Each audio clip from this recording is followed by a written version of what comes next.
Senior Congress leader and former Home Minister of India P. Chidambaram has dropped a bombshell by publicly confessing that it was under US pressure that India refused to retaliate to Mumbai terror attacks of 2008. The 2008 terror attacks, which is often known as 26/11 attack, was not a simple thing. It was not something like a Pakistani soldier managing to sneak in inside India, firing at a couple of people and managing to get away with it. The 26/11 attack was a very well planned attack that was aimed at giving India a terrifying message. It happened at the financial nerve center of India. If India decided not to retaliate under US pressure, what was the message that the UPA government, which ruled India at that point, sent? Did the UPA government get any assurance from the United States in return? If that happened in any other country in the world, for example, if that happened in the United States, would the United States have just simply watched and stoically accepted the attack? I don't think so. Why don't US tell the same thing to Israel, their closest ally? So if the UPA had swallowed the words of US hook, line and sinker, then the UPA needs to give an explanation to the country. The UPA owes an explanation to India. I am actually surprised that the public in India voted for the UPA again. This happened during the first UPA government, and then again UPA returned to power. Were the people so dumb that they didn't understand the seriousness of the mistake committed by the UPA? I cannot understand what happened at that time. Anyway, this merits serious deliberation. Let's take a closer look into what happened in 2008 and the implications or ramifications of P. Chidambaram's words. Welcome to Insights. I am Hari Kumar. Mr. P. Chidambaram said he wanted to retaliate. He said he discussed the whole issue with the then Prime Minister Manmohan Singh. Obviously, Mr. Manmohan Singh might have conveyed that to UPA chairperson Mrs. Sonia Gandhi also. We don't know what was her response. Mr. Chidambaram said he was under pressure from foreign countries. He said a couple of days after the terror attack, US Secretary of State Condoleezza Rice flew in New Delhi, and she convinced the then government not to retaliate. So if you decide that way, what did you get in return?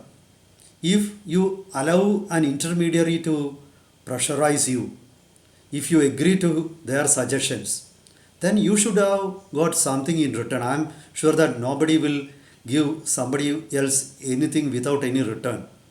Was it something in personal?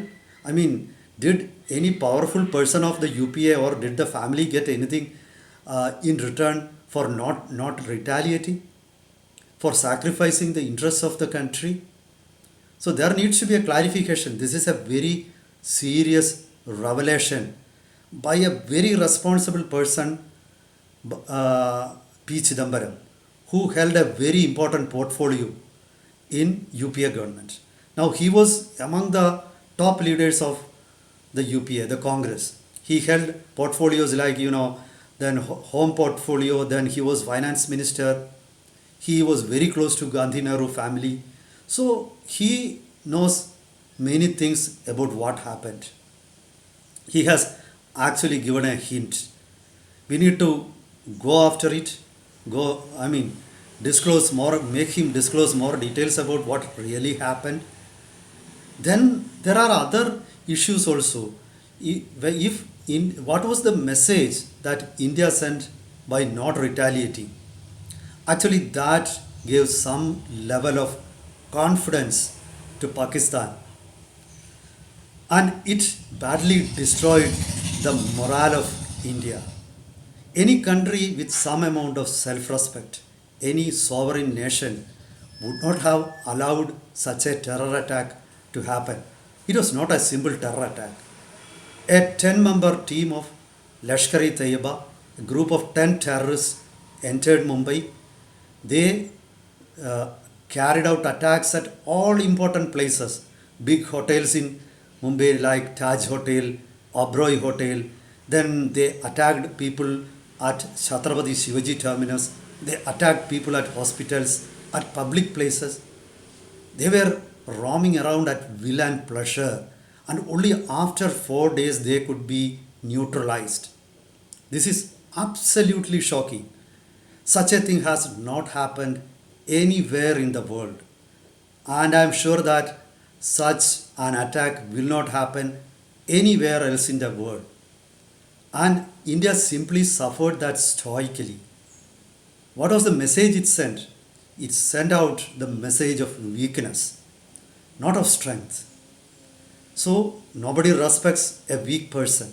So I think that gave Pakistan courage. That was a test dose.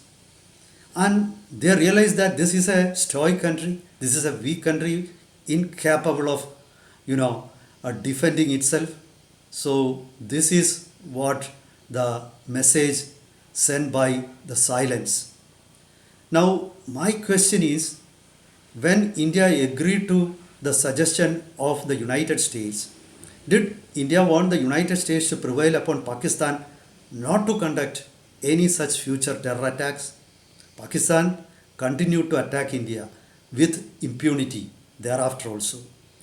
What was the position of the US afterwards? Did the US promise to, give India something in return for that? Or was it something the leaders got? This is a very serious question. Actually, this should become a national debate. It should not end with the statement of Mr. Chidambaram. Somebody needs to take it up. Unfortunately, the BJP doesn't have a proper propaganda wing.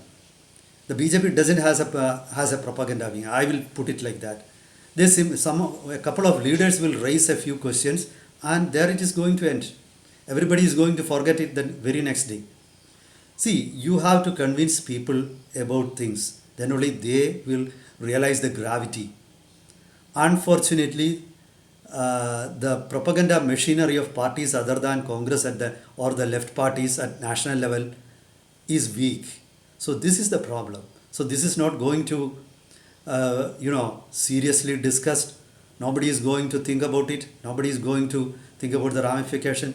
Anyway, let's see if there is any political leader with some amount of willpower, some amount of, insight, who will take this up, follow it up, and give the country a proper answer. Let's wait for that. Meet you with updates. Till then, goodbye.